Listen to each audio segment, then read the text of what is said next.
Hello again, welcome to another video here on my Premium Motors channel. Most of the times these are cars that I sell. Like I say, I don't do all of them, but I do the majority of them because sometimes customers ask, and sometimes I just find cool cars that I like to do a video of because there's not many out there. This one's a 1966 Mustang Coupe. I'm told it's had 2 owners. I'm selling it for the estate of the gentleman that owned it and passed away. I'm told he was the 2nd owner, and the car has 81,000 miles on it. That's what is on the odometer. This car, what I like about it, it has been repainted and the top has been dyed. You can see some of the dyeing is coming off. Looks like the original kind of creamy color, kind of like the interior. But it's a pretty dang straight car. I have not seen any rust in the car. On my website, if it's currently for sale, there's a bunch of underside pictures and everything. And even if you look in the rear quarters, rear wheel wells, all that stuff, there's no rusting. I haven't seen any rusting or bubbling under the vinyl top, around any of the edges, or feel anything. I mean, like I say, it's dirty and the dye is kind of coming off in places. I think it's mostly, but it is pretty straight and it is pretty rust free. Get the keys out. I'll open the trunk in a minute. So I'll just kind of walk around it. Just steels, hubcaps. Paint job is better than Mako. It was a decent paint job. It could use, if you can see it, there's a little bit of some water staining. I don't know if it shows up on camera. There's some water stains. Could probably use a light little polish. It is fairly flat, not a lot of orange peel. There's a couple places that has a little bit orange peel. Most of it looks like some water staining from when they didn't dry it off. The interior has had a carpet kit put in it. I don't believe that is the right color carpet. I'm trying to get to my flashlight on my phone just so I have a little extra light. It's a little brighter red than I believe what would have been standard, because the dash is kind of more of a burgundy color. As you can see, the top of the dash is a little sun faded out, still a little burgundy, and then the front drip rail in front of the window is burgundy. So it might have had a more of a burgundy color carpet, which would look pretty, and dash, which would go probably pretty good with the cream. It does a candy apple red coated car. If you look on the code, I don't know if this is the correct, I'm sure this is pretty close, but I don't know what candy apple red exactly looked like in 1966. I wasn't around. There's some overspray and some stuff on some of the original windlace. Like, I do believe age and patina and miles, I think this was a well-kept car, and what you see cream colored and most of the interior other than the carpet appears to be original. The headliner is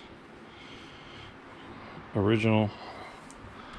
The rear package tray could be original because I've never seen one like that in reproduction. So it's got some patina on the metal panels. I'll show you a little close up here. So little surface oxidation. What you could do is pull the door card, which is a little loose, but could very well be original to the car because it's older. Sand all this down and repaint it, it would look good. Or you can just keep it original, simple, clean. It's not terrible looking.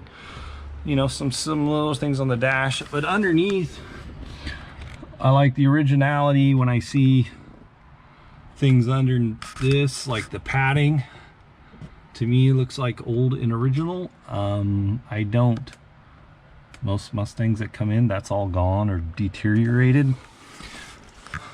I'll do a water test in a little bit and show the water, how it leaks out of the cowls. You'll see that video. I actually already shot it, but I'm going to put it later in the video. The under dash lights are still working. Original seat belts still in the car. Looks like all 4 of them. I don't know if there's supposed to be 5 of them, but there's at least 4.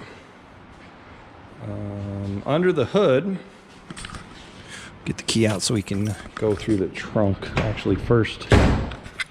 So they did have to put, before the people brought it in for me to sell, they had to put a new ignition switch in. So we have new ignition switch keys. The old ignition gave up on them.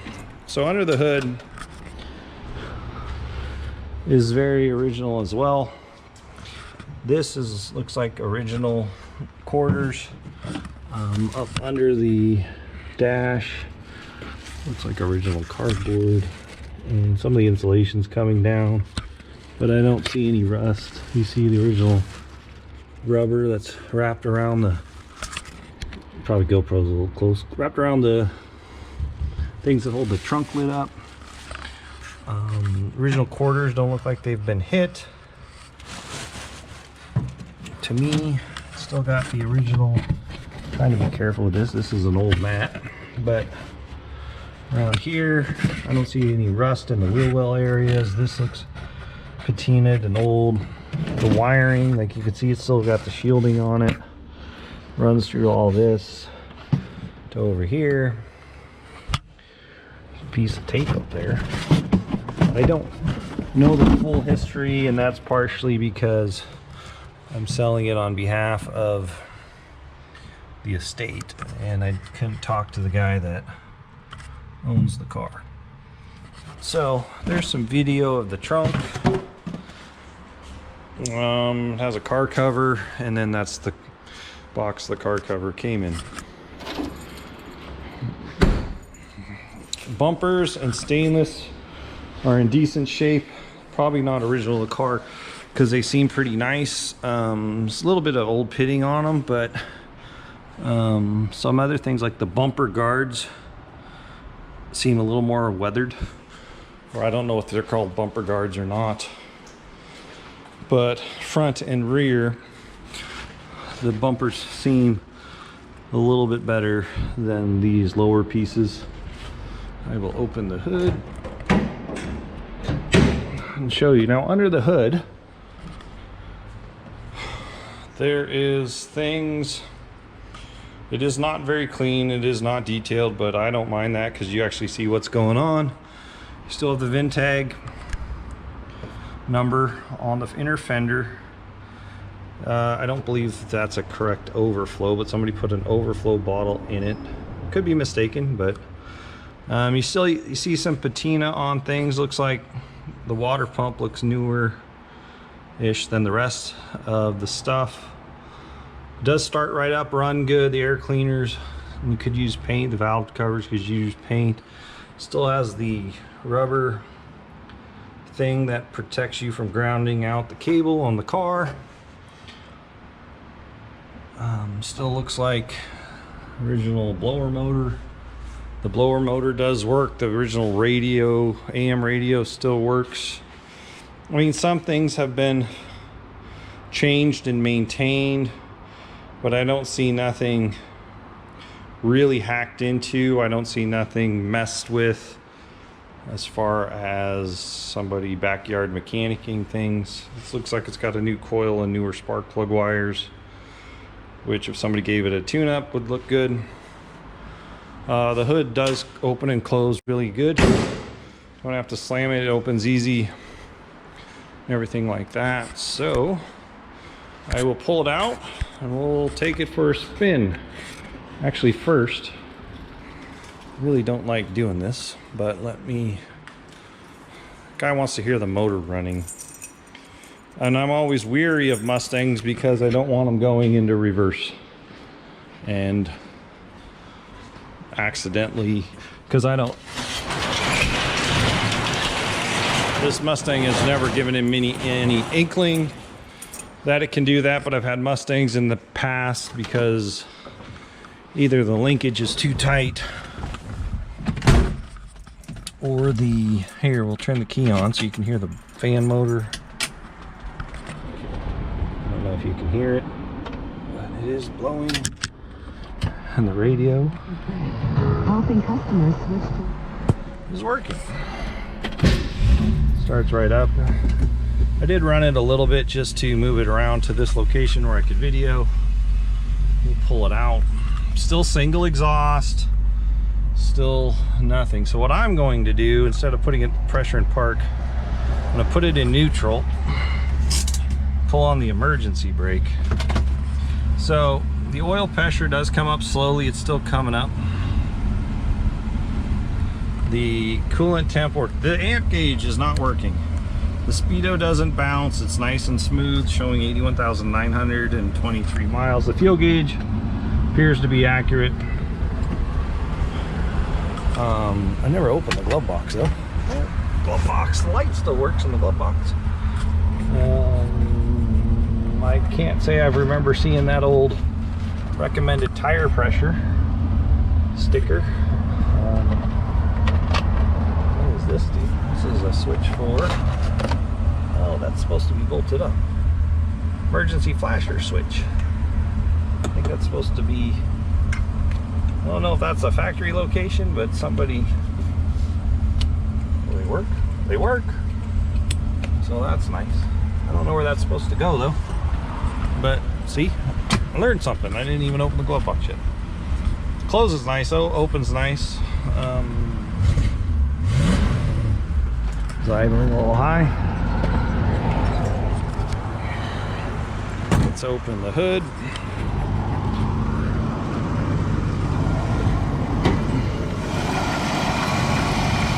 Kind of just doing its thing. You know what? It doesn't really leak any, maybe one small drip. And it had been parked for 2 days before I moved it. Doesn't look super pretty, but it's functioning properly. So what I'm gonna go do is close the hood and we'll mount a camera up and we'll take it for a drive.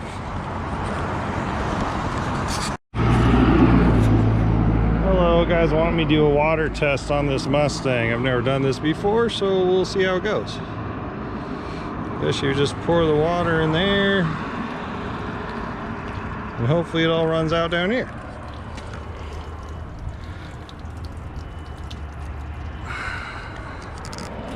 And then you go look on the inside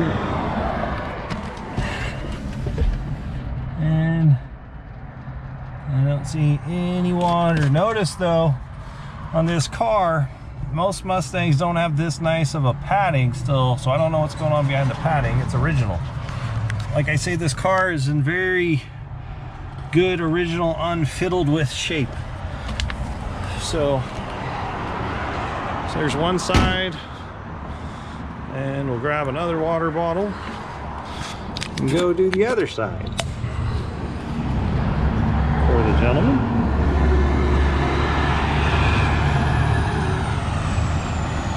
Pour it in.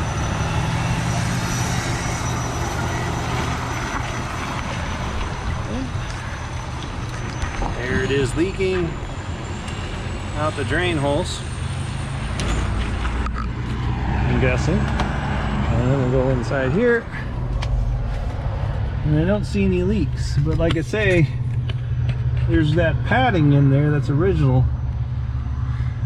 I don't see anything. The other cool thing, speaking of the drain holes on this car, is most Mustangs don't have them that I've ever seen. It has the factory rear. These are kind of soft and brittle when they've been painted over. It has the rear rubber drains on the back of the car on both sides. So you can see that's some of the things. Those things are stuff you don't see very often on Mustangs, because most people don't put them back on, because most people aren't doing a concourse restoration type thing, and those are old and everything. Okay, we are headed off to take a drive around the block in our 66 Mustang.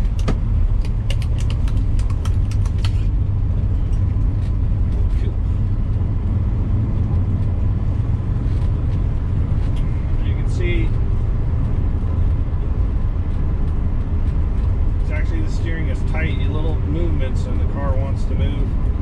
I will say that this has a, I don't know this is the original steering rack.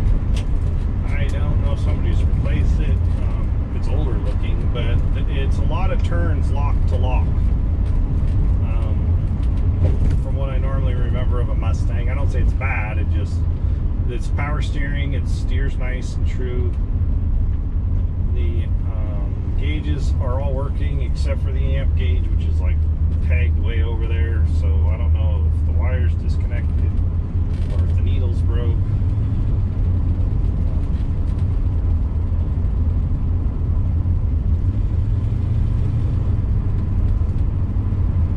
30 miles an hour there was a little tick in the speedometer, but once I got it past 30, it seems to be nice and smoothing out. Oil pressure's good. Fuel's gauge appears to be working properly. Manual brakes, but I won't do it with the car right behind me. I'll step on them though at a good clip. You can see how the car pulls. I actually think this car drives good. Shocks feel good. It might be older. The brakes feel good. Steering feels good. I don't know if I just said this a minute ago, but these roads are not very good roads. They're all bouncy and choppy. There's a little tiny flat spot in the carburetor when you're accelerating from a stop. I don't know if it'll get better if you just run some more fuel through it. I don't know if the car needs an adjustment. I don't think it needs a rebuild. I don't think it's anything bad like that. There's just a little hesitation, flat spot when you start out from a stop. You can still hear the blinker thing chirping. The blinker does cancel itself, so when you unwind the wheel, the cancellation is still working on both sides. I'm really only going to be making lefts because that's my drive around the block.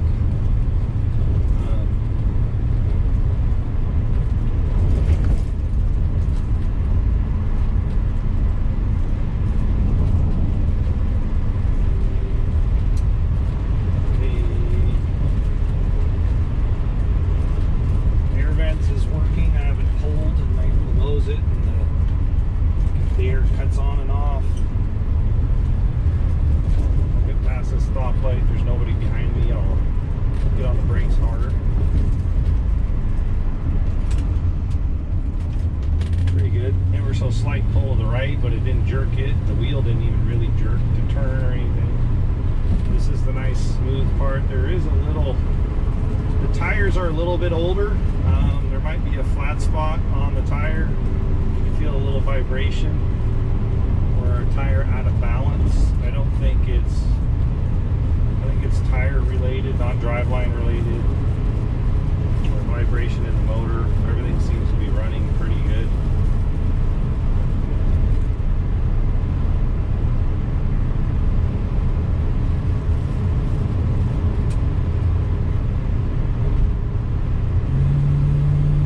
Pulls good. You step on the gas, it gets up and goes. For a little 2-barrel Mustang, it's actually a real pleasure to drive.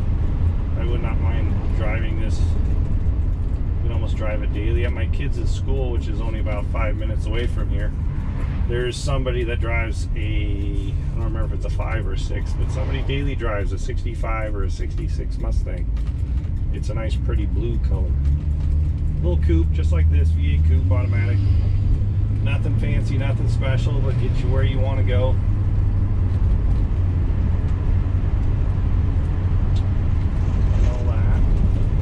Some railroad tracks here. You might go, the wheel goes over them.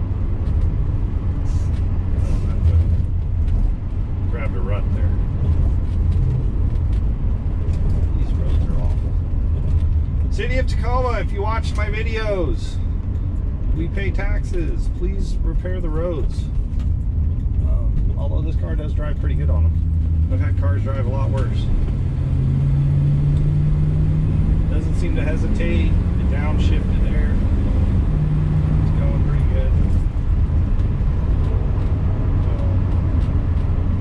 So, there's my quick little drive video. If you like it, like it. If you want to subscribe, subscribe. If you don't like it, you don't want to subscribe, you can do all that not liking and not subscribing. I don't care. I don't make any money off of YouTube. I just make videos. I'm really doing this video for a customer, potential customer in Germany that wanted to see some stuff on it. So I hope this helps you, Mr. Gentleman in Germany, and we'll see you on the next one, which I'm doing another video right now on the white Corvette. So actually got to charge the GoPro battery up, and then I'm going to take that for a drive. So have a good rest of your day, evening, night, morning, whenever you're watching, and enjoy the rest of the day.